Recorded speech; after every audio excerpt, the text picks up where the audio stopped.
My sister gave me $80,000 for my 64th birthday. She said it was for my home renovation, so I could live with dignity in my remaining years. That same night, I woke up to voices in the living room and discovered my son and daughter-in-law had already divided my money between them. Half for their new apartment, half for a trip to Europe. I heard every word from the dark hallway, my heart breaking in silence. I walked into the living room and said only 3 words. My daughter-in-law turned pale, sitting on the sofa, and whispered in a trembling voice, "Honey, what are we going to do now?" But it was too late. I had learned, after 64 years, that silence can also be a weapon, and that night, silence saved me. My name is Eleanor Hayes. I am 64 years old, and I live alone in a house I no longer recognize as my own. The walls are stained with damp, the roof leaks when it rains, and the kitchen smells faintly of old gas every time I light the stove. This house was my home for 30 years. I raised my son, Marcus, here. I buried my husband here. I kept every memory worth keeping here. But now, this house is just a cold shell that reminds me of everything I've lost. Marcus lives in the city, 2 hours away. He's 42, has a stable job in tech, and a wife named Jasmine, who always looks at me as if I were a piece of old furniture cluttering up her perfect life. They come to visit once a month, if that. They arrive in their new SUV, stay for 2 hours drinking coffee at my wobbly kitchen table, and leave before it gets dark. Marcus kisses my forehead and tells me to take care of myself.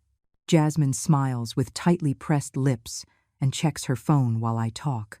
I don't ask them for anything. I've never asked them for anything. I learned a long time ago that begging for love from people who don't want to give it is just humiliating yourself for no reason. So I keep quiet, make the coffee that Jasmine likes, and see them off at the door with a smile I no longer feel. When they leave, the house fills up again with that heavy silence that has been my companion since I was widowed. A silence that smells like loneliness and tastes like being forgotten. My sister Margaret is different. She's 68 and has lived in California for 20 years. She left after her divorce, looking for a new life, far from painful memories. She built a small tailoring shop and over the years managed to save enough to live comfortably. Margaret was always the strong one between us, the one who made decisions without fear, the one who never let anyone walk all over her. I was always the quiet one, the one who endured, the one who sacrificed everything to keep the peace. Margaret called me 3 weeks before my birthday. Her voice sounded excited, almost childlike. "Eleanor, I'm coming to visit you. I have a surprise for you, something you've needed for a long time." I told her she didn't have to, not to bother, that I was fine. But Margaret insisted. "You're turning 64, sis, and I want to be there with you. I want to give you something that gives you back a little of what life has taken from you." When Margaret arrived, the house filled with an energy I had forgotten. She brought fresh flowers, a chocolate cake she bought at the best bakery in town, and a bottle of wine we saved for dinner. That night, sitting in my small living room, surrounded by old walls and worn-out furniture, Margaret took my hands and looked at me with those clear eyes that always had more courage than mine. "Eleanor, you've lived your whole life giving to others, to your husband, to your son, to this house. And now look at you. You live in a place that's falling apart, alone, without anyone valuing you as you deserve. I saved this money for years, working day and night, and I want you to use it for yourself, to fix this house, so you can live with dignity." Margaret pulled a white envelope from her purse. It was thick, heavy. She placed it on the table carefully, as if it were sacred. "There are $80,000 in here, Eleanor. It's yours. Fix this house. Make it yours again. Make it a place where you want to wake up every morning." I was paralyzed. $80,000. It was a fortune. It was more money than I had ever seen in my entire life. I felt tears welling up uncontrollably, burning my eyes. "Margaret, I can't accept this. It's too much. It's your money, your hard work." But she shook her head, squeezing my hands tightly. "It's my gift to you, sis, and I'm not taking no for an answer. Promise me you'll use it. Promise me you'll take care of yourself for once in your life." That night, after Margaret went to sleep in the guest room, I stayed awake, staring at that white envelope under the yellow lamplight. $80,000. I could fix the roof, change the pipes, paint the walls, buy new furniture. I could transform this house back into a home. For the first time in years, I felt something like hope. The next day, Marcus and Jasmine arrived unannounced. They said they wanted to wish me a happy birthday, even though it was still 2 days away. Margaret greeted them politely, but I noticed the tension in her gaze. She had never fully trusted Marcus.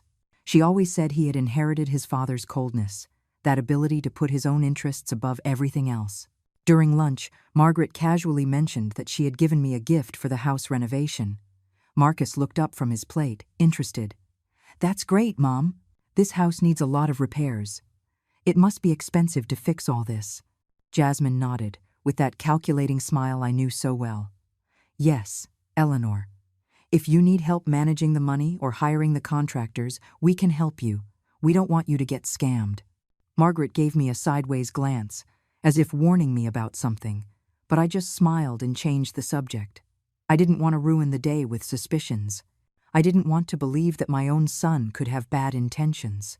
That evening, Margaret returned to California. She hugged me tightly at the door, whispering in my ear, "Guard that money, Eleanor. Don't tell anyone how much it is. And if you need anything, call me."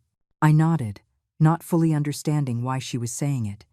Margaret was always more suspicious than I was, more prepared for betrayal.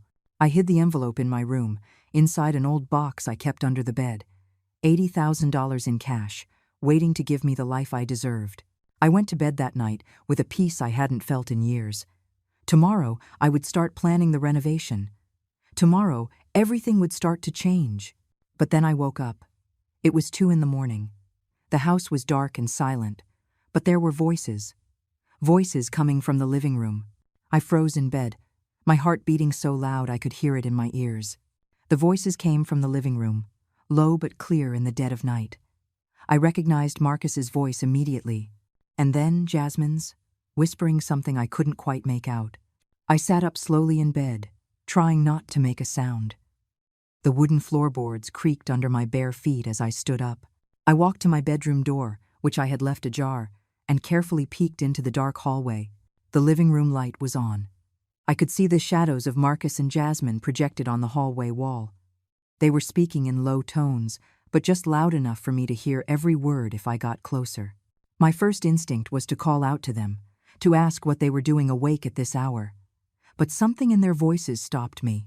There was an urgency, a contained excitement that made me feel they were discussing something they didn't want me to know. I moved down the hallway, pressing myself against the wall, barefoot and silent. The hallway was dark, and I moved like a ghost in my own home. When I reached the entrance to the living room, I stood still, hidden in the shadows, and listened. $80,000. Marcus. 80,000. It was Jasmine speaking, her voice filled with barely contained excitement. "Your aunt gave her $80,000 in cash. Do you realize what that means?" Marcus replied with a low, almost nervous laugh. "I know. It's a fortune. Mom has never had that much money in her life. She doesn't even know what to do with it." "Exactly." Jasmine sounded impatient now. "She's going to waste it on this old house. She'll hire contractors who will charge her double what any repair is worth. She'll end up with nothing, Marcus. And here we are, struggling to pull together the down payment for our apartment." I felt something break inside me, a sharp pain, as if a knife had been plunged into my chest. I leaned against the wall, closing my eyes, trying to control my breathing. It couldn't be true. They couldn't be talking about my money.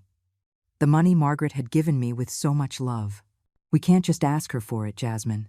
Marcus sounded cautious. "She's stubborn. If we ask for money directly, she'll say no. You know her. That's why we're not going to ask her directly." Jasmine was speaking in that calculating voice I had heard so many times. "We're going to offer her help. We'll tell her we can manage the money for her, that we can hire the workers, supervise the project, that it's too much for her to handle alone. And once we have access to the money, we just take what we need. Half for the apartment down payment, half for our trip to Europe. She'll never know how much the repairs really cost. And if she asks for the invoices?" Marcus sounded doubtful. "We'll show her fake invoices. I know people who can do that. Marcus, think about it. With $40,000, we can buy the apartment we want. With the other 40,000, we can take that trip we've been dreaming of. And your mom still gets her house fixed up, just not as fancy as she planned. Everybody wins. There was a silence.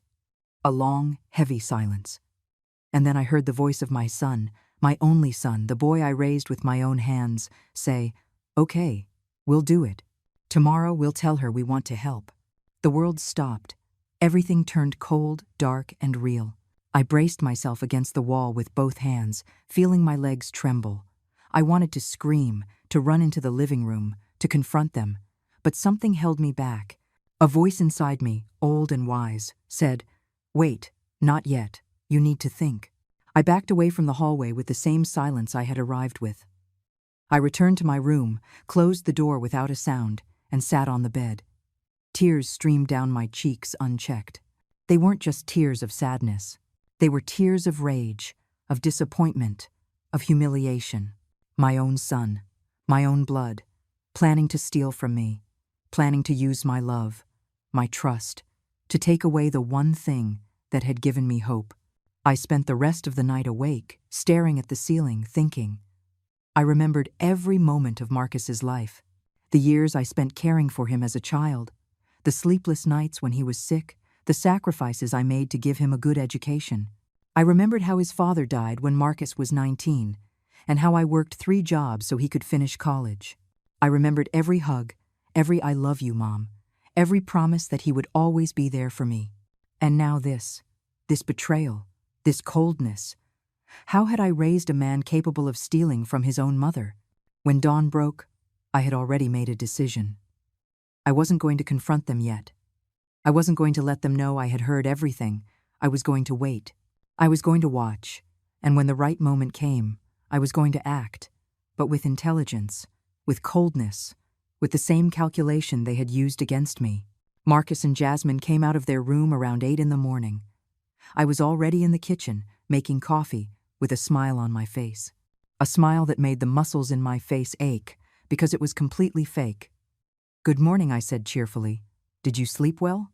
Marcus kissed my forehead. "Great, Mom. Thanks." Jasmine smiled at me with that perfect smile that I now knew was just a mask. "The coffee smells delicious, Eleanor." We sat down for breakfast. I served them toast with butter, fresh fruit, and orange juice. Everything I had in my humble kitchen. And as we ate, Marcus said exactly what I knew he was going to say. "Mom, Jasmine and I were talking about the money Aunt Margaret gave you." He paused, as if choosing his words carefully. "It's a lot of money, and fixing this house is going to be complicated. You have to find reliable workers, get quotes, supervise the project. It's a lot for you to handle alone." Jasmine nodded, placing her hand on mine with false tenderness. "We want to help you, Eleanor. Marcus and I can take care of everything. Find the best workers, negotiate the prices, make sure you don't get scammed. You would just have to give us the money, and we'll make sure your house turns out perfect." I looked at both of them, my son and my daughter-in-law, 2 people I had welcomed into my home, whom I had fed, whom I had given all my love. And now they were sitting at my table, lying to my face with an ease that chilled me to the bone. "That's very generous of you," I said softly. "But I don't want to be a burden. I know you're busy with your jobs, with your plans." "It's not a burden, Mom." Marcus sounded insistent now. "We want to do it. In fact, we insist.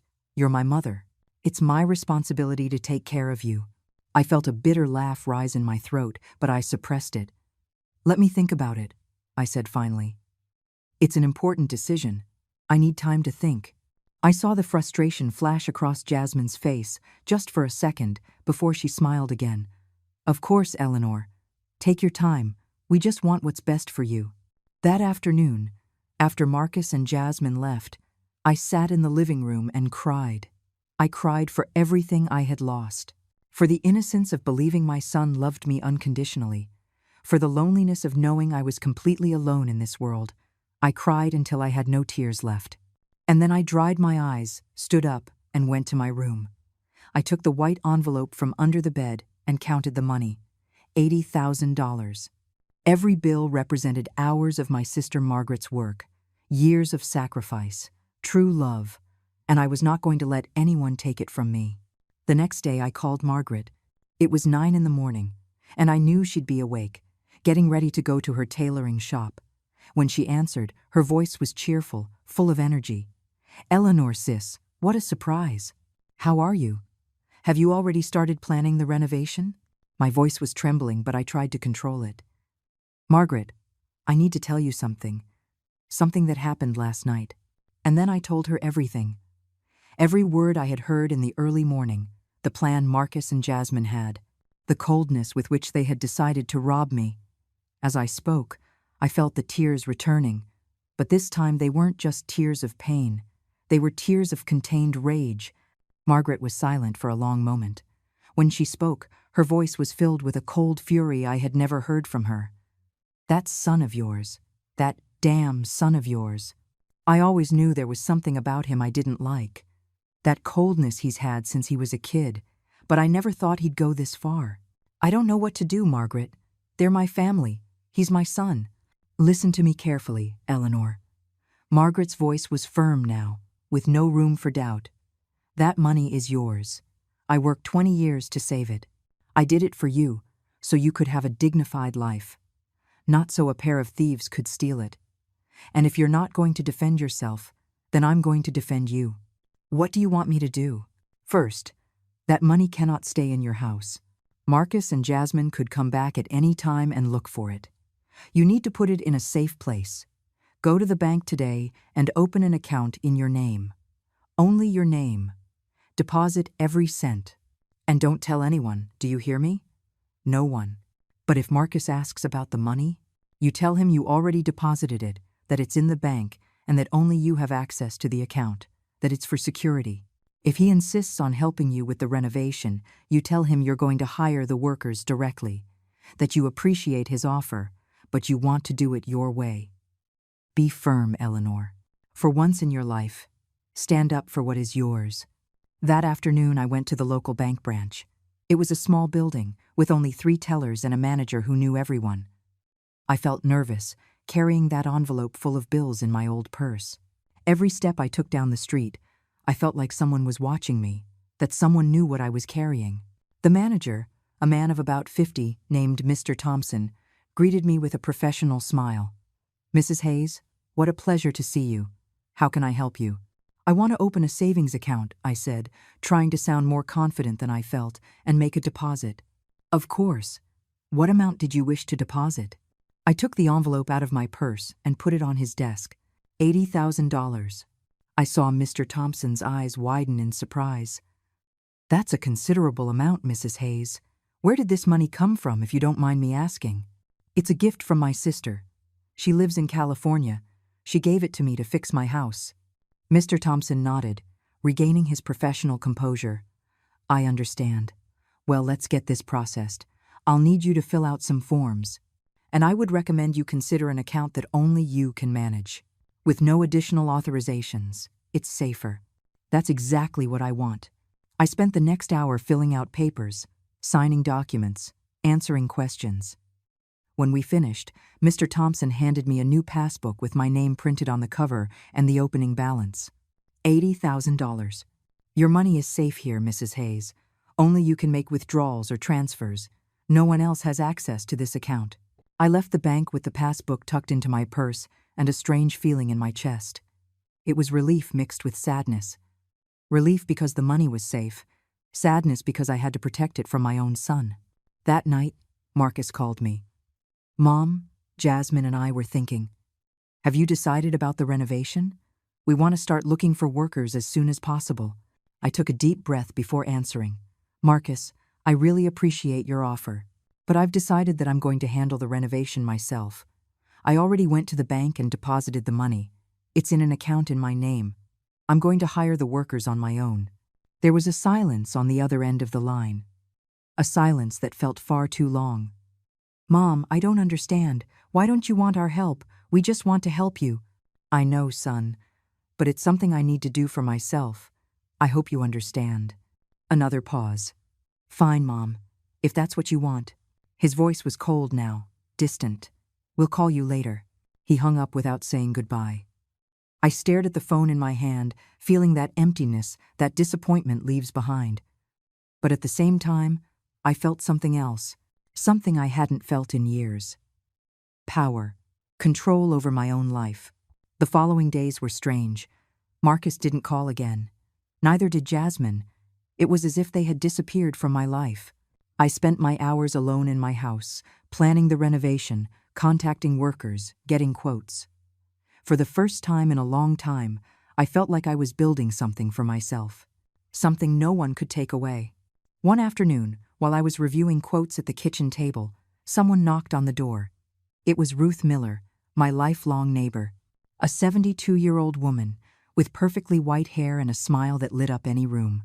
"Eleanor, I brought you some coffee cake I made this morning. I thought you might like some company while you eat." Ruth had been my friend since I moved into this house. She had been with me when my husband died, when Marcus left home, through every difficult moment of my life. She was one of the few people in the world I trusted completely. We sat in the kitchen, eating coffee cake and drinking tea. Ruth looked at me with those wise eyes that seemed to see beyond words. "Eleanor, you look different, sadder. What happened?" And then I told her everything. I couldn't hold it in. The words came out like a flooding river.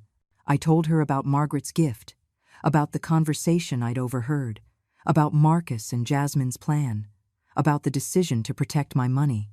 As I spoke, Ruth listened in silence, nodding from time to time, with an expression that mixed sadness and understanding. When I finished, Ruth took my hands in hers. They were wrinkled hands, covered in age spots, but strong. "Dear, I am so sorry you're going through this. No one should be betrayed by their own blood. But you did the right thing protecting your money. You are stronger than you think." "I don't feel strong, Ruth. I feel broken." "Being broken doesn't mean you're weak. It means you've lived long enough for life to hit you. And yet, you're still here, standing, making decisions, defending what's yours. That is strength, Eleanor. True strength." Her words hit me deeply. Ruth was right. I had spent my entire life being soft, being accommodating, trying to keep the peace. And that had only resulted in people walking all over me. Now it was time to be different. To be the woman Margaret wanted me to be. The woman I needed to be. "Thank you, Ruth," I said, squeezing her hands. "You don't know how much I needed to hear that." She smiled. "Now listen to me. That son of yours is going to come back. When he realizes he can't manipulate you, he's going to try another strategy. It might be anger, it might be guilt, it might be playing the victim. Be ready, and don't you dare give in. Not 1 inch." That night, lying in my bed, I thought about Ruth's words. Marcus was going to come back. That was certain, and I needed to be ready. I needed a plan, not just to protect my money, but to protect my dignity.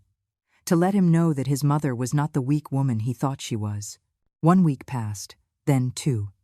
Marcus's silence grew heavier. I continued with my renovation plans. I had hired a contractor recommended by Ruth, an honest man who gave me a fair and detailed estimate. The repairs would begin in a month. It was in the 3rd week that Marcus finally showed up. It was a Sunday afternoon, and I was in the yard watering the few plants that still survived in the dry soil. I heard the sound of his car's engine before I saw him. My heart sped up, but I forced myself to stay calm. I knew this moment would come. I had been preparing for it. Marcus got out of the car with a forced smile. He was alone. Jasmine wasn't with him. "Hi, Mom. I brought you some things from the grocery store. Thought you might need them." He was carrying 2 paper bags full of groceries. Milk, bread, fruit, some canned goods. Things I hadn't asked for. "Thank you, son. You didn't have to bother." My voice was calm, but inside I was wound as tight as a spring. I put down the hose and helped him carry the bags into the kitchen. Marcus looked around the house with evaluating eyes, as if he were calculating something. "The house looks the same as always," he said, setting the bags on the table. "I thought you would have started the renovation by now. The work starts next month. I'm waiting for the contractor to finish another project he's on. He's a highly recommended man." Marcus nodded, but I could see the tension in his jaw. "Mom, we need to talk. About the money. About your decision to do everything alone." This was it. The moment I had been waiting for. I sat down in one of the kitchen chairs and looked him directly in the eye. "What do you want to talk about, Marcus?" He ran his hand through his hair, a nervous gesture he'd had since he was a boy. "Look, I know you were offended when Jasmine and I offered to help, but you have to understand, we're just worried about you. You're my mother. I don't want you to get ripped off or scammed by shady people. I'm worried about myself too, son. That's why I took the necessary precautions. But you don't understand. Mom, $80,000 is a lot of money. You've never handled amounts like that. You could make mistakes. You could trust the wrong people." I felt the anger rising in my throat, but I kept it under control. "Marcus, I've lived 64 years. I've raised a son. I've managed a household. I've survived your father's death. I think I'm capable of hiring workers to fix my own house. I'm not saying you're not capable. I'm just saying it would be easier if you let us help. Jasmine and I know people. We can get you better prices. I already got good prices, Marcus. And I've already made my decision." I watched his face change. The mask of concerned son was beginning to crack. "Why are you being so stubborn about this? It's like you don't trust me." Those words hit me like a slap. The irony was so cruel it almost made me laugh. He, who had planned to rob me, was accusing me of not trusting him. "It's not a matter of trust, Marcus. It's a matter of me wanting to handle my own affairs." "Your own affairs?" Marcus stood up from his chair, pacing the kitchen. "Mom, that money could be used for a lot of things, not just for fixing up this old house." "What do you mean?" He stopped, looking at me with an expression that tried to be casual, but I could see was calculated. "Well, you could invest some of that money. Put it into something that gives you a return. Or you could help your family. Jasmine and I are trying to buy an apartment. A loan from you would help us a lot with the down payment." There it was. He had finally dropped the mask. It was no longer about helping me. It was about taking my money. "Marcus, that money is a gift my sister gave me for a specific purpose. To fix my house. That's what I'm going to do with it. But Mom, think about it. If you help us with the apartment, we could visit you more often. You could come stay with us. You wouldn't have to be so alone." Every word was a carefully constructed manipulation, promising me company in exchange for money. As if my love, my presence, my value as a mother only existed if I gave them what they wanted. "I'm not alone, Marcus. I have my neighbors. I have my friends. And if you wanted to visit me more often, you would do it without me needing to buy you an apartment." His face hardened. "I can't believe how selfish you're being. I'm asking you for help, Mom. I'm your son, and you're turning your back on me." "Selfish." I repeated the word slowly, letting its poison settle in the air between us. "I'm selfish because I want to use the money my sister gave me for the purpose she gave it to me. But you're not selfish for asking me to give you $40,000 for an apartment." I didn't say $40,000. No.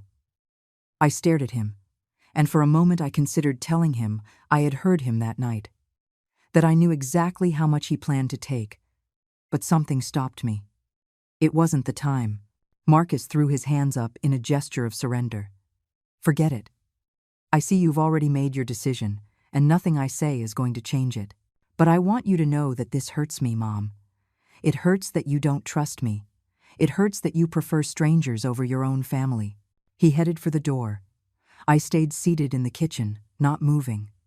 "Marcus," I said before he left, "I will always love you. You're my son. But that doesn't mean I'm going to let you make decisions for me or tell me how to use my money." He stopped in the doorway, without turning to look at me. "Goodbye, Mom." His voice was cold, distant, and then he was gone. I heard his car engine start, the sound of the tires on the gravel, and then silence. I stayed in the kitchen for a long time after he left. The grocery bags were still on the table. I looked at them as if they were evidence of a crime. Poisoned gifts. Little bribes to soften my heart. I put them away in the pantry mechanically, not thinking, just moving my hands. That night I called Margaret. I told her about Marcus's visit, about his attempt at manipulation, about how he'd finally admitted he wanted the money for his apartment. Margaret listened in silence, and when I finished, her voice was full of pride. "You did well, Eleanor. Very well. You didn't give in. You didn't let yourself be manipulated. I'm proud of you." I don't feel strong, Margaret. I just feel tired. I know, sis. I know. But this will pass. And when it does, you're going to have your renovated house, your dignity intact, and the certainty that you did the right thing. 2 days later, Jasmine appeared at my door. She came alone, dressed in casual but elegant clothes, with her hair perfectly styled and flawless makeup. She wore a sweet smile that didn't reach her eyes. "Eleanor, may I come in? I'd like to talk to you." I let her in, although every instinct in my body told me to send her away. We sat in the living room, the same space where weeks ago she and Marcus had planned to rob me while I slept. "Do you want some coffee?" I asked out of politeness. "No, thank you. I'm not staying long." She settled on the sofa, crossing her legs with studied elegance. "I came because I'm worried about Marcus. He's been very sad since he spoke with you. He feels like you rejected him." "I didn't reject Marcus. I rejected his attempt to control my money." Jasmine sighed, as if she were dealing with a stubborn child. "Eleanor, I know that sometimes Marcus can be insistent, but he only wants what's best for you. We both want what's best for you. The best for me, or the best for you?" She blinked, surprised by my directness. "I don't know what you mean." "Jasmine, I'm not stupid. I know exactly what you and Marcus want, and you're not going to get it." I watched her face change. The fake sweetness vanished, replaced by something harder, more real. "Look, Eleanor, let's be honest. You have $80,000 that you don't need to spend all on this house. This house is old. It doesn't matter how much money you pour into it, it's always going to be old. Wouldn't it be better to use that money to help your family? To secure your son's future? My son's future is not my responsibility. Marcus is 42 years old. He has a job. He has savings. If he wants an apartment, let him buy it with his own money. It's unbelievable." Jasmine stood up from the sofa, her composure finally breaking. "You're his mother. Mothers are supposed to help their children, but you'd rather spend a fortune on walls and roofs than help your own blood." I stood up as well, facing her. For the first time in my life, I felt I wasn't going to back down. "Jasmine, I helped my son his entire life. I worked 3 jobs so he could go to college. I gave him everything I had. And when he married you, I opened my home to you. I welcomed you with love. But that was never enough for you, was it? You always wanted more. Don't be ridiculous. We never asked you for anything. You didn't have to ask. I gave everything voluntarily. But now that I have something that is mine, something my sister gave me out of love, you two think you have the right to take it." Jasmine looked at me with eyes full of contempt. A contempt that had probably always been there, hidden behind fake smiles and kind words. "You know what, Eleanor? Do whatever you want with your money. Waste it on this house that's falling to pieces.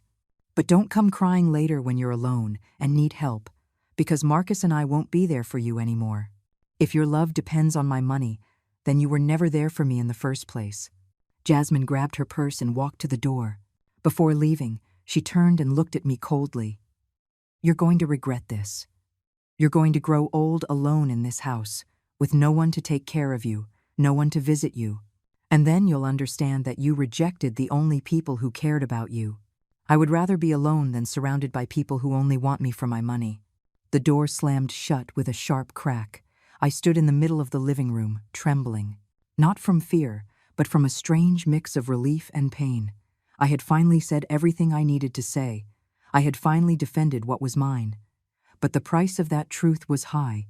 I had just lost my son.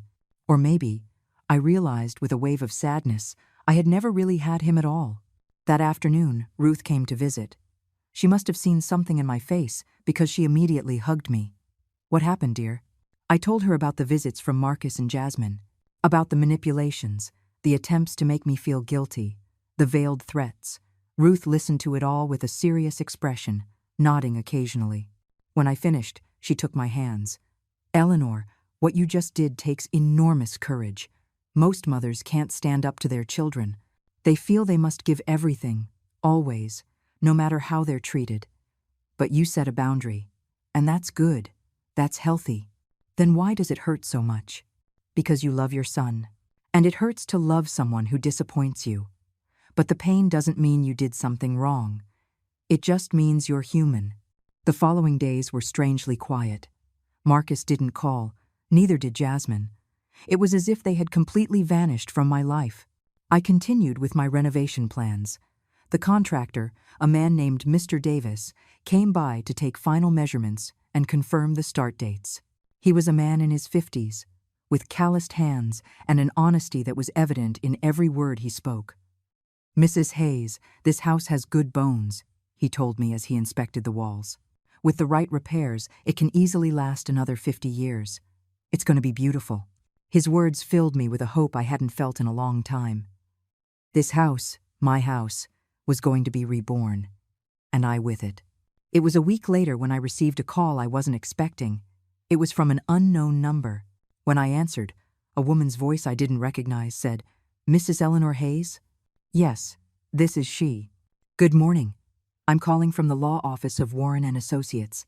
I understand you are the mother of Mr. Marcus Smith." My heart sped up. "Yes, I am. Did something happen?" "Don't be alarmed, ma'am. Your son is fine, but he asked me to contact you on his behalf. He wants to speak with you about a legal matter related to a property." "What property?" "I would prefer you speak directly with your son about the details. Would you be available for a meeting next Tuesday at 10 in the morning at our offices?" A chill ran down my spine. What is this really about? The woman paused. "Ma'am, your son is considering filing an application to be appointed as administrator of your assets. He alleges concern about your capacity to manage your finances appropriately." The world stopped. I couldn't breathe. Marcus was trying to take control of my money legally. He was trying to have me declared incompetent. "I'm not going to any meeting," I said, my voice trembling, "and my son has no right to my money or my properties." "I understand your position, ma'am, but I would strongly recommend you seek your own legal counsel. If your son proceeds with this application, you are going to need representation." I hung up the phone with shaking hands. I sat down in the nearest chair, feeling like my legs wouldn't hold me. Marcus had gone further than I had ever imagined. He didn't just want my money. He wanted to take away my independence, my dignity, my right to make decisions about my own life. I called Margaret immediately.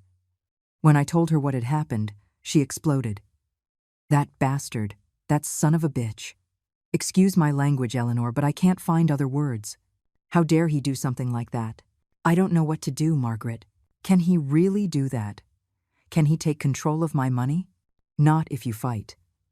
Eleanor, you are 64 years old. You are in full possession of your mental faculties. You have friends, neighbors, who can testify that you are perfectly capable. But you need a lawyer. A good lawyer. I don't know any lawyers." "I do. I have a friend here who handles these kinds of cases. His name is Arthur Warren. He's good, he's honest, and he isn't afraid of anyone. I'm going to talk to him today. You don't worry. We are not going to let Marcus do this to you." I couldn't sleep that night. I lay awake thinking about how I had gotten to this point. My own son, the person I had raised with all my love, was now trying to destroy me legally. When had he become this person? Or had he always been this way, and I had just been too blind to see it? The next day, Margaret called me with good news. "I spoke with Arthur. He can represent you. He's going to come see you the day after tomorrow. In the meantime, I need you to do something important.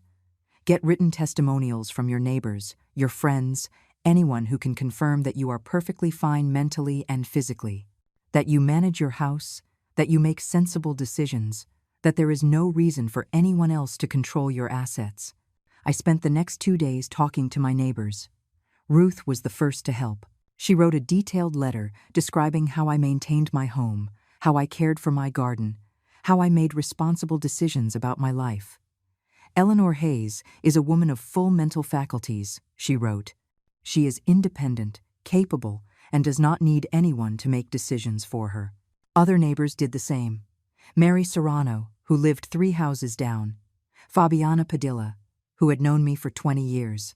Even the local grocer, Manuel Rivas, wrote a letter confirming that I handled my shopping and my accounts without any problem.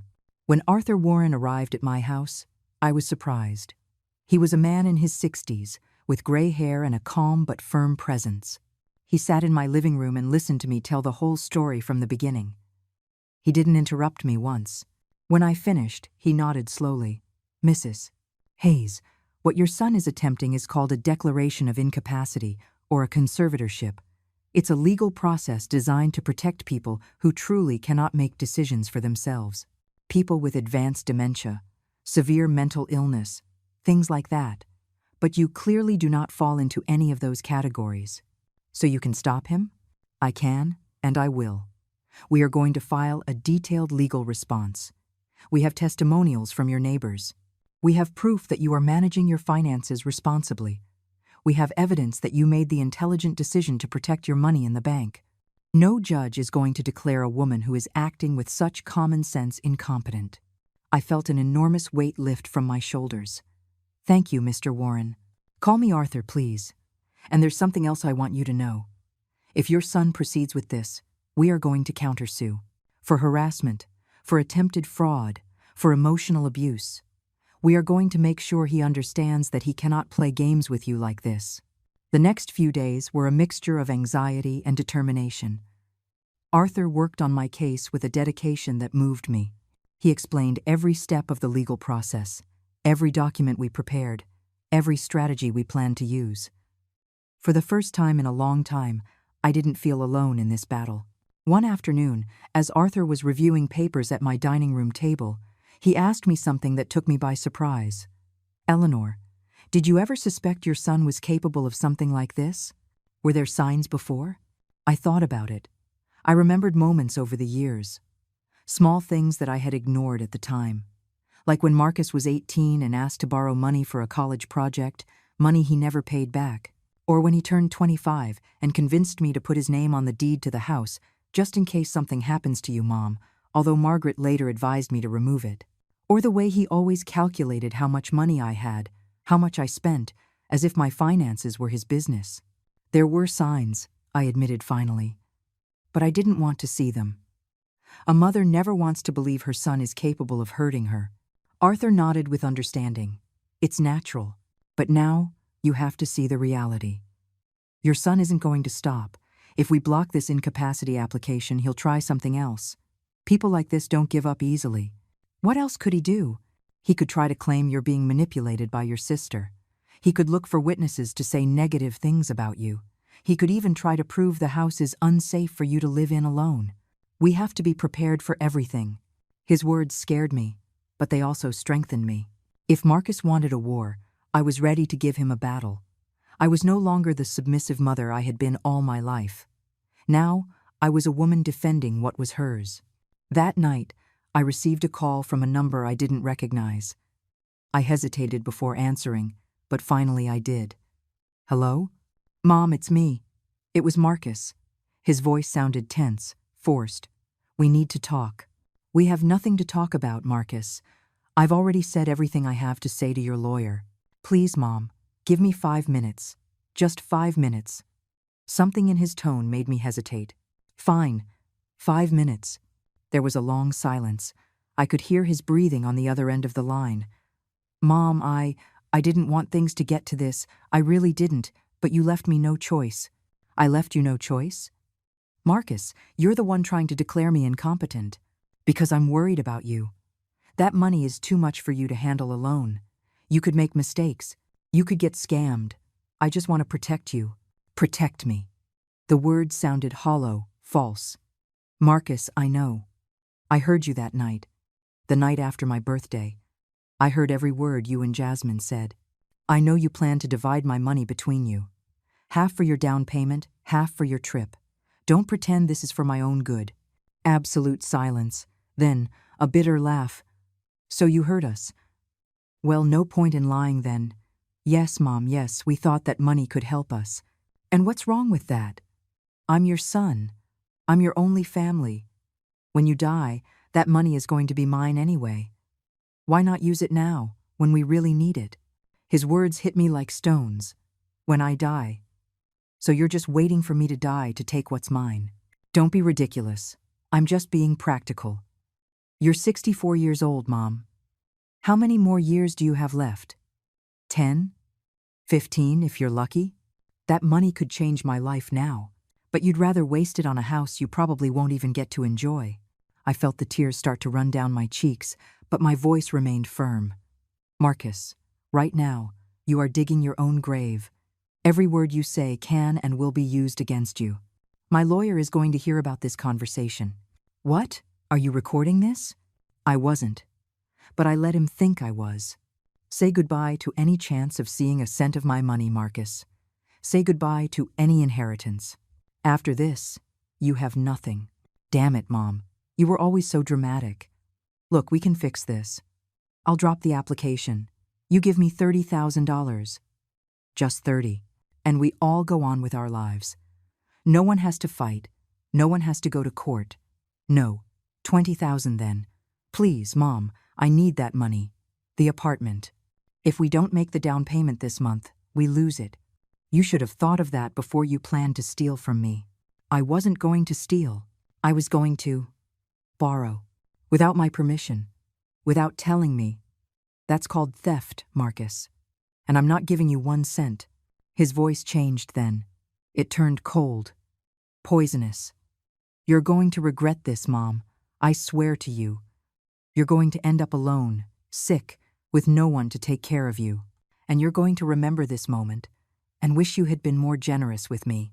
If your love depends on my financial generosity, then you never loved me. Goodbye, Marcus.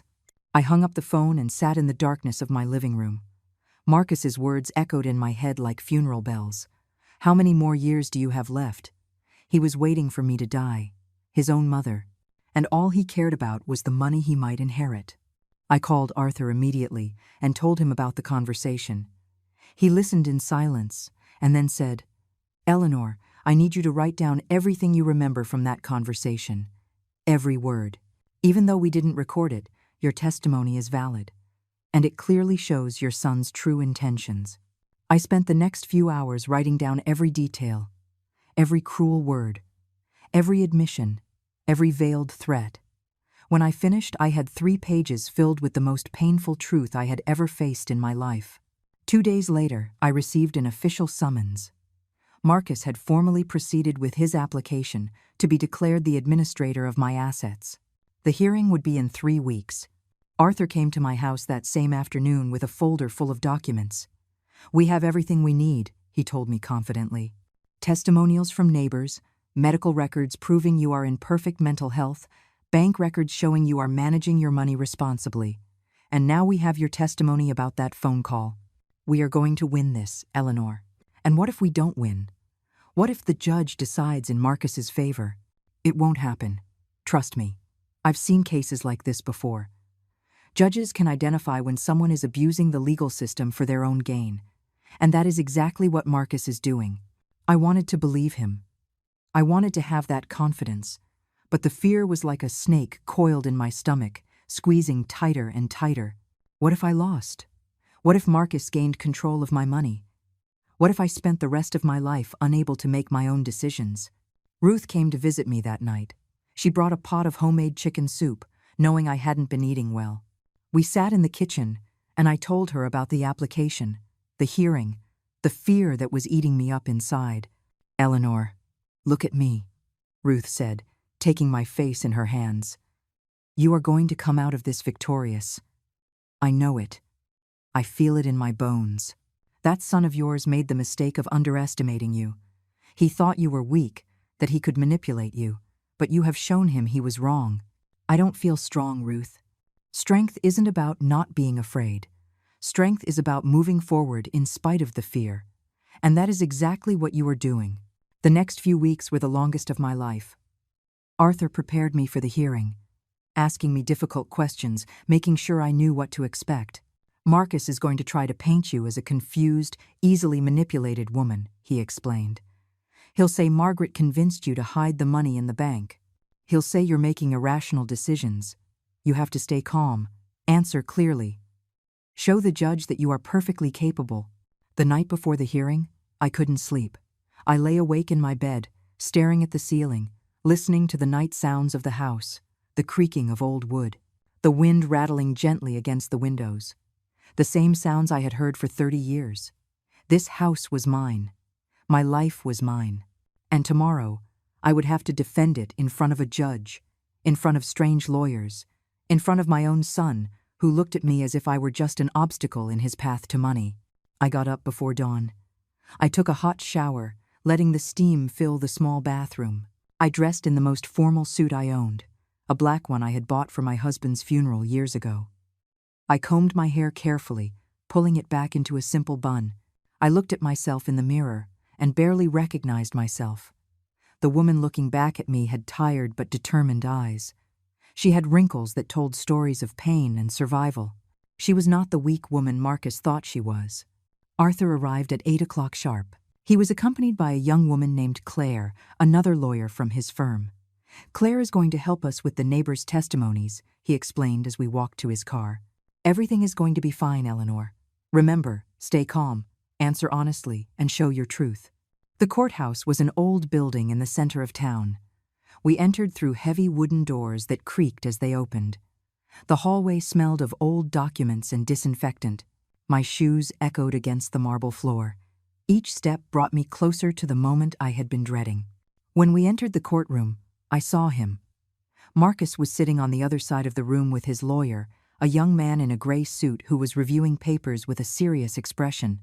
Marcus didn't look at me when I came in. He kept his gaze fixed on the table in front of him, his jaw tight. Jasmine was not with him. It was probably a strategic decision by his lawyer. An ambitious wife wouldn't help him look like a concerned son. The judge entered, and we all rose. He was a man of about 70, with completely white hair and gold-rimmed glasses. He sat behind his elevated desk and looked at us all with a neutral expression. Good morning. We are here to review the application of Mr. Marcus Smith to be appointed as administrator of the assets of his mother, Mrs. Eleanor Hayes, based on allegations of mental incapacity to manage her own financial affairs. My heart was beating so hard, I was sure everyone in the room could hear it. Marcus's lawyer spoke first. He stood up with confident, almost arrogant movements. Your Honor, my client is here today with a broken heart. Mrs. Eleanor Hayes is his mother, the woman he loves and respects. But in recent months, he has witnessed worrying changes in her behavior. Worrying changes. Those were his words. As if I had lost my mind for protecting my own money. Mrs. Hayes recently received a considerable sum of money, $80,000, from her sister who lives in California. This amount is more money than Mrs. Hayes has ever handled in her entire life. My client tried to offer help in managing these funds responsibly, but Mrs. Hayes flatly refused. More troubling, she has cut off communication with her son, the only close family she has in this country, based on what appear to be unfounded suspicions. Lies. It was all lies wrapped in pretty words. But they sounded convincing. I forced myself to maintain my composure, not to scream, not to stand up and tell the judge the truth right then. Furthermore, Your Honor, Mrs. Hayes lives alone in a house that is in serious disrepair. The pipes are failing, the roof leaks, there are electrical problems. It is not a safe environment for a woman her age. My client fears that without proper supervision, his mother could make decisions that jeopardize not only her money, but her own physical safety. The judge listened with an impassive expression, taking occasional notes. Do you have medical evidence of cognitive decline? Marcus's lawyer hesitated for a moment. Not formal medical evidence, Your Honor, but the erratic behavior speaks for itself. A woman who suddenly becomes suspicious of her own son, who refuses reasonable help, who isolates herself socially. These are troubling signs. I see. The judge turned to us. Mr. Warren, your turn. Arthur stood up calmly. There was something in his posture that inspired confidence. Your Honor, what we are witnessing here is not a case of a mother who needs protection. It is a case of a son who is attempting to manipulate the legal system to gain access to his mother's money, money that she is managing in a perfectly responsible manner. He pulled documents from his briefcase. I have here bank records showing that Mrs. Hayes deposited the $80,000 into a savings account in her name. She did not hide it under her mattress. She did not spend it impulsively. She put it in the bank, as any sensible person would. Furthermore, she hired a contractor with excellent references to renovate her home. She got estimates. She compared prices. She made informed decisions. Does this sound like a person incapable of managing her own affairs? The judge looked at the documents attentively. Continue.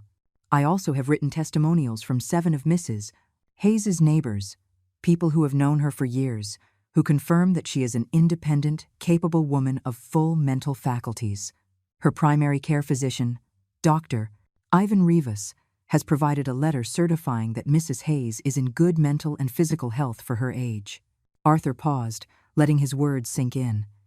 What Mr. Smith has not told this court, Your Honor, is that he and his wife plan to appropriate Mrs. Hayes's money without her knowledge. My client overheard a conversation between them the night after she received the gift from her sister. A conversation in which they discussed how to divide her money between them. Half to buy an apartment, half for a trip. When Mrs. Hayes refused to give them access to the money, Mr. Smith resorted to this legal tactic as a way to force her. I saw Marcus tense up in his seat. His lawyer leaned in to whisper something in his ear. The judge was looking at both sides of the room with renewed interest. Do you have proof of this alleged conversation? The judge asked. I have my client's testimony, Your Honor, and I have a record of a subsequent phone call in which Mr. Smith admitted his true intentions. Marcus's lawyer shot up. Objection, Your Honor. There is no recording of any call. This is purely testimony without evidence. Testimony is evidence, Arthur replied calmly, and it is admissible in this court. The judge thought for a moment. I'm going to hear from Mrs. Hayes. Ma'am, please approach the stand. My legs were shaking as I stood up. I walked to the front of the room, feeling all eyes on me. I sat in the witness chair and placed my hands in my lap so no one would see them trembling. The judge looked at me with eyes that seemed to see beyond appearances. Mrs. Hayes, I want you to tell me in your own words what happened the night after your birthday. The night you say you overheard your son planning to take your money. I took a deep breath. It was around 2 a.m. I woke up because I heard voices in the living room. My son and his wife were talking. I went to the hallway and I listened. Marcus told Jasmine they could take the money, that I would never know how much the house repairs really cost. She said they could use $40,000 for the apartment they wanted to buy and another $40,000 for a trip to Europe they had planned. Marcus agreed. They decided to offer me help to manage the money, and once they had access, they would just take what they needed. And what did you do? I stayed silent. I went back to my room. And the next day I went to the bank and deposited the money in an account only in my name. Why didn't you confront your son immediately? Because I wanted to be sure. I wanted to see if he would really try it, and he did. The next day, he and Jasmine came to my house and offered me exactly what I had heard them plan, help to manage the money. The judge nodded slowly. And the phone call your lawyer mentioned? Marcus called me after he filed this legal action. He asked me to drop my opposition. I told him I knew I had overheard him that night. And then he stopped pretending. He told me that the money would be his anyway when I died, so why not use it now? He asked me how many more years I had left. 10, 15, if you're lucky, were his exact words. He offered to drop the application if I gave him $30,000, then $20,000. And when I said no, he threatened me. He told me I would end up alone and sick, and that I would regret not being more generous with him. I saw Marcus close his eyes. His lawyer was writing furiously on a legal pad. The judge was looking at me with an expression I couldn't decipher. Mrs. Hayes, those are very serious accusations.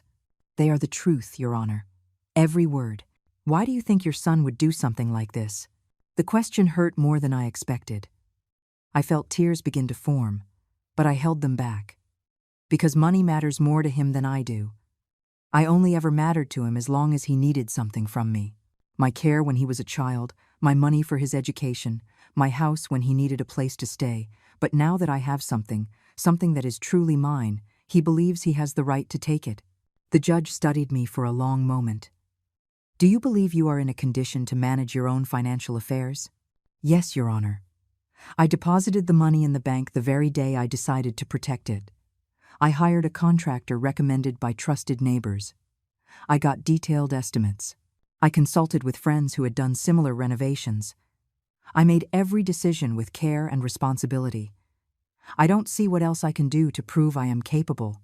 And what about your relationship with your son? Does it not worry you to lose that relationship? The tears finally fell. I couldn't stop them. It breaks my heart, Your Honor. Marcus is my only son. I love him. I will always love him. But love doesn't mean letting someone rob you. Love doesn't mean handing over your dignity in exchange for their company. If my son only wants me when I give him money, then he never really wanted me at all. The silence in the courtroom was absolute. The judge nodded slowly. You may return to your seat, Mrs. Hayes. I walked back to my spot, my legs trembling. Arthur placed his hand on mine in a gesture of support. The judge turned to Marcus's lawyer. Does your client wish to testify? The lawyer stood up. Your Honor, my client prefers not to testify at this time. I understand. The judge looked down at his notes for what felt like an eternity. I am going to take a 30-minute recess to review all the evidence presented. We will return at 11:30 for my decision. We left the courtroom. Arthur took me to a small waiting area. You did perfectly, Eleanor. Perfect. Your testimony was honest, moving, and believable. The judge believed you. I'm sure of it. And what if it's not enough? It will be enough. Trust me. The next 30 minutes were the longest of my life. Ruth had come to the courthouse to support me. She sat beside me, holding my hand, saying nothing because there were no words that could help. Just her presence was enough. When we re-entered the courtroom, the atmosphere felt different, heavier. The judge entered, and we all rose. He sat, arranged his papers, and finally looked at us all. I have carefully reviewed all the evidence presented in this case. Written testimonials, bank records, medical records, and the oral testimony of Mrs. Hayes. I have also considered the nature of the accusations made by both parties. He paused, and it felt endless. An application to declare someone legally incapable of managing their own affairs is a very serious matter. It requires clear and convincing evidence that the person in question cannot make rational decisions about their well-being and their finances. In this case, I find no such evidence. I felt my heart leap. Arthur squeezed my hand. Mrs. Hayes has not only demonstrated that she is capable of making sensible financial decisions, but she has demonstrated an uncommon level of prudence. When she received a considerable sum of money, she did not spend it impulsively. She deposited it in a secure banking institution. When she needed to hire services to repair her home, she did research, compared options, and made informed decisions. These are not the actions of an incapable person. The judge looked directly at Marcus. What concerns me deeply is Mrs. Hayes's testimony regarding the conversations she overheard and had with her son. If what she says is true, and I have no reason to doubt her testimony given that everything else she has stated has been verified as true, then this application is not a genuine attempt to protect a vulnerable mother. It is an attempt to manipulate the legal system to gain access to money that legally and morally belongs to someone else. I saw Marcus's face turn pale. His lawyer remained motionless. Therefore, I deny Mr. Smith's application to be appointed as administrator of Mrs. Hayes's assets. Furthermore, I order that Mr. Smith pay all legal costs associated with this process, including Mrs. Hayes's attorney's fees. The judge's gavel struck the desk with a sound that echoed through the room. Mrs. Hayes retains full control of all her assets and financial affairs. This case is closed. I couldn't breathe. I couldn't move. I had won. I had won. Arthur hugged me. Claire was smiling broadly. Ruth, who had been sitting in the public gallery, ran up with tears in her eyes. I looked over to where Marcus was. He was staring at me, his expression a mix of shock and fury. His lawyer was hastily gathering papers, probably anxious to get out of there. Marcus stood up slowly. For a moment, I thought he was going to approach me, that he was going to say something, but he just turned around and walked out of the courtroom without looking back. We walked out of the courthouse into the bright mid-morning Sunday. The fresh air had never tasted so sweet. You did it, Ruth said, hugging me tightly. I knew you would. Arthur was smiling with professional satisfaction. Eleanor, you just won more than a legal case. You just won back your life, your independence, and your dignity. That night, back in my house, I sat in the living room where weeks ago I had heard my son plan to rob me, the same room where it had all begun. But now it felt different. It was no longer a place of betrayal. It was my space. My home. My victory. I called Margaret. When she answered, and I told her what happened, she cried with happiness. I am so proud of you, sis. So proud. You did the right thing. You defended what was yours. I did it for you too, Margaret. That money represented years of your life. I wasn't going to let anyone steal it. That money was for you, Eleanor. It was always for you. And now you can use it exactly as we planned, to give yourself the life you deserve. After we hung up, I sat in the dark for a long time.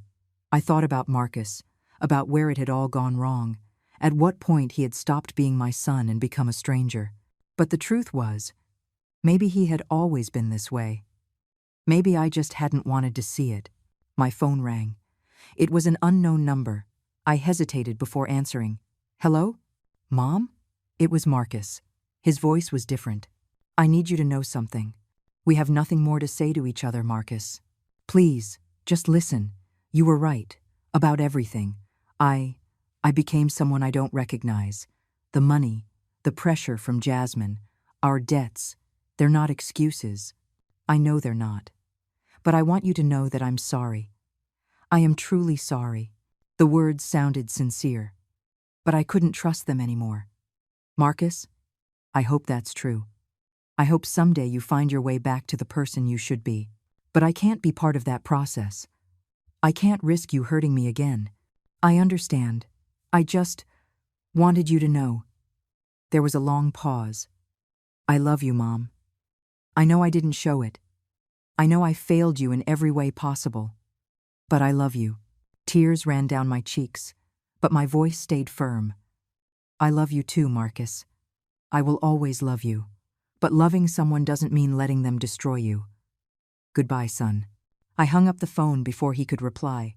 I sat in the quiet, crying for the son I had lost, or maybe for the son I had never really had.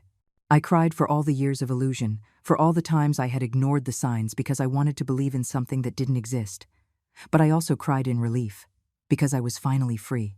Free from the manipulation, free from the guilt, free from pretending everything was fine when it wasn't. The following days were strange.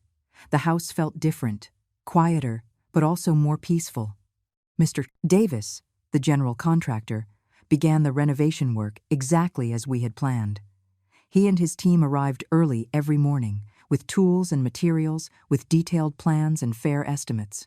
I watched them work from the kitchen, drinking my coffee, seeing my house slowly being reborn. They fixed the roof first, replacing the damaged shingles, sealing the leaks that had tormented me for years. Then came the pipes, the electrical wiring, the cracked walls. Every day brought a visible change, a tangible improvement. Ruth came to visit almost every afternoon. We would sit in the yard, drinking tea, watching the progress.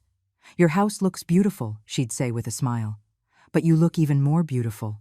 There's something different about you, Eleanor. A light you didn't have before. She was right. I felt different. For the first time in decades, I felt like my life belonged to me. I wasn't living to please anyone else. I wasn't sacrificing myself for people who didn't appreciate my sacrifices. I was living for me. Margaret called me every week to see how things were going. I want you to send me pictures of everything, she'd say enthusiastically. I want to see every detail of your new house. I sent her photos of the progress, of the freshly painted walls, of the new furniture I had bought, of the flowers I had planted in the new garden. I'm thinking of coming to visit next month, she told me on one of our calls. I want to see your finished house. I want to celebrate with you. I would love that, Margaret. This house is as much yours as it is mine. Your gift gave me more than a renovation. It gave me a new life. A month later, the work was nearly finished. The house had been completely transformed. The walls were now a soft cream color, with no damp stains or cracks. The roof was solid. The new windows let in the sunlight without the cold drafts of winter. The kitchen had new appliances, light wood cabinets, a ceramic tile floor that shone. The bathrooms had new tiles, pipes that worked perfectly, mirrors that didn't fog. But my favorite part was the living room. I had furnished it with a comfortable beige sofa, a wooden coffee table, and light curtains that let the light stream in. In one corner, I had put a small bookshelf with the books I had collected over the years. And on the main wall, I had hung a framed photo of Margaret and me, taken on my birthday, when she had given me the gift that changed everything. The day Mr. Davis and his team finished the last detail, they had a small ceremony. "Mrs. Hayes," Mr. Davis said with genuine pride in his voice, "your house is ready. I hope it's everything you dreamed of." "It's more," I said, with tears of happiness in my eyes. "It's so much more." That night, I walked through my renovated house, touching the smooth walls, admiring every corner, every detail. I had spent $62,000 in total. I still had $18,000 left in the bank, saved for emergencies or for anything I might need in the future. I had been careful. I had been prudent. I had made every decision with intelligence. And now I had a house that was truly a home. Margaret arrived a week later. When she walked through the door and saw the transformation, she was speechless. She walked through every room, touching the walls, looking out the new windows, smiling wider and wider. "Eleanor, this is incredible. It's like a completely new house." "It is," I said, "in every way." That night, we sat in the new living room with a bottle of wine. Margaret raised her glass. "To you, sis. To your courage. To your strength. For proving to yourself what I always knew you were capable of." "To you," I replied, clinking my glass against hers. "For giving me the gift that saved me. Not just the money, but the chance to discover who I really am." We talked for hours that night.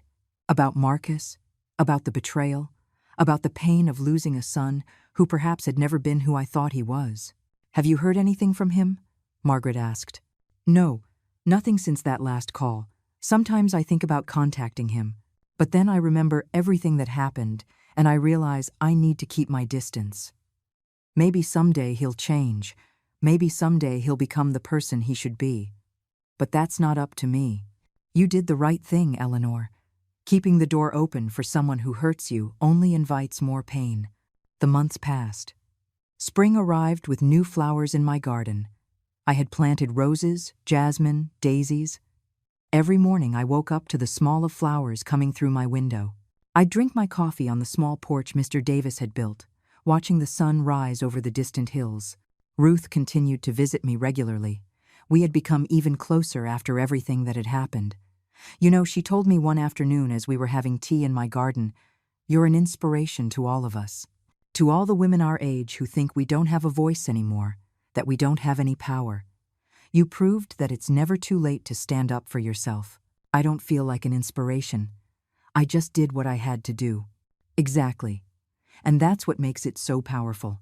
One afternoon in June, 6 months after the hearing, I was in my garden when I saw an unfamiliar car pull up in front of my house. My heart sped up for a moment, an old reflex of fear. But when I saw who got out, I was surprised. It was Jasmine. She was alone, without Marcus. She walked toward my garden gate slowly, with a cautious expression. "Eleanor, can I talk to you?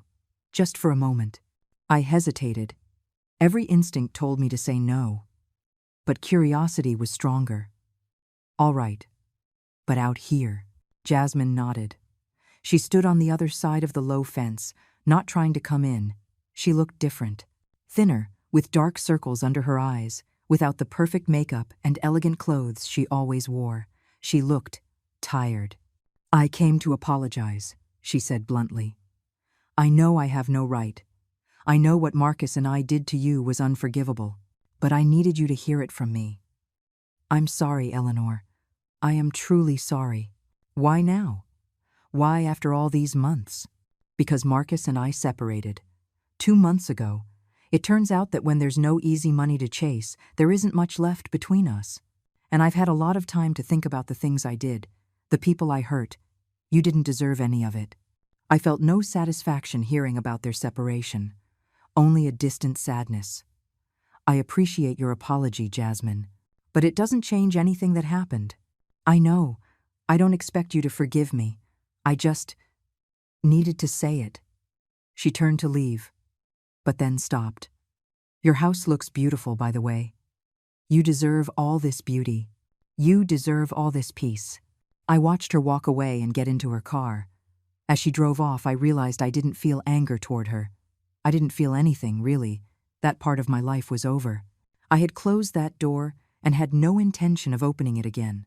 That night, I sat in my renovated living room, on my comfortable sofa, surrounded by the home I had built from the ashes of a betrayal. I thought about the entire journey I had taken. From that night, I heard voices in the darkness, to this moment of absolute peace. I had learned that true love does not demand constant sacrifice, that defending what is yours doesn't make you selfish, that sometimes the family you choose is stronger than the family you're born into, that it is never too late to find your voice, your strength, your dignity. I stood up and walked to the window. The full moon was illuminating my garden, making the flowers I had planted glow. This was my life now, quiet, simple, and mine. And it was enough. More than enough. It was perfect. I remembered the words Margaret had told me that night she gave me the envelope with $80,000. Make it yours again. Make it a place where you want to wake up every morning. And that was exactly what I had done. Not just with my house, but with my entire life. I went to bed that night with a peace I hadn't felt in decades. Tomorrow, I would wake up in my beautiful house, drink coffee on my porch, water my flowers. I would live each day as I wanted to live it, without manipulation, without guilt, without sacrificing my happiness for people who didn't value it. I closed my eyes and smiled in the darkness, because I had learned the most important lesson of all. Silence can be a weapon. Patience can be power. And sometimes, the best revenge isn't revenge at all. It's simply living well, living in peace, living on your own terms. And that was exactly what I was going to do for the rest of my days.